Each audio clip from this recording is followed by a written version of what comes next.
Belarus मोगेलियो इलाका रियासनो गांव। Church of saint Casimir. इस तरह कलेसा सामने से नजर आता था। तंग और ऊंचे दाखिली दरवाजे के ऊपर एक खिड़की है। आइए इमारत के अंदर से एक नजर डालते हैं। यहां दरवाजे के ऊपर खिड़की है। देखा जा सकता है कि खिड़की दीवार से टूटी हुई थी। उन्होंने बेरहमी से एंट बजा दी। जरूरत से ज्यादा किनारे से गिर गया। मुझे खिड़की का दरवाजा सीधा करना पड़ा। लेकिन एक इजाफी छोटी खिड़की क्यों बनाएं? खिड़की की जरूरत थी क्योंकि उन्होंने सामने के दरवाजे पर पार्टीशन बनाया था।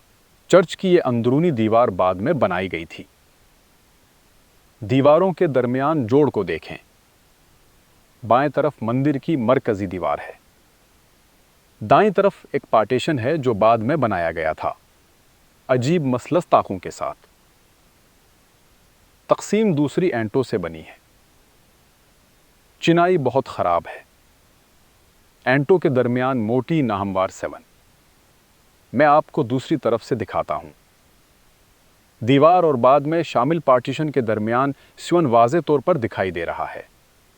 दीवारों के दरमियान एंटों की कोई पाबंदी नहीं है। एंटों की कतारें आपस में नहीं मिलती। ये तकसीम बाद में शामिल की गई। आमतौर पर दाखिली दरवाजे के ऊपर चर्च कोयर के लिए एक बिल्कोनी होती है। पहले कोई बिल्कोनी या चर्च कोयर नहीं था। जब यह गिरजा घर बनाया गया था तो ठंड के बगैर गर्म आबो हुआ था, लेकिन फिर मौसम बदल गया और सर्दी पड़ गई। इमारत को गर्म करने की जरूरत थी। यहां धात का चोला रखा गया था। उन्होंने एक बेलनाकार चोल्हा लगाने के लिए दीवार में एक जगह तोड़ दी। म्यांमार के ख्याल की तरह नहीं लगता। यह एक जबरदस्ती जदीद कारी है ताकि मुंजमद ना हो। सबसे ऊपर चमनी के लिए एक चैनल है। बेलारूस में गर्मी के बगैर जिंदा रहना नामुमकिन है। तमाम रिहायशी और अवामी इमारतों को गर्म किया जाना चाहिए, लेकिन पहले गर्म करने की जरूरत नहीं थी। फिर मौसमियाती तबाही हुई। इमारत को पादरियों ने ले लिया था। उन्होंने एक चोल्हा लगाया, कोर के लिए बिल्कोनी बनाई और खिड़की तोड़ दी।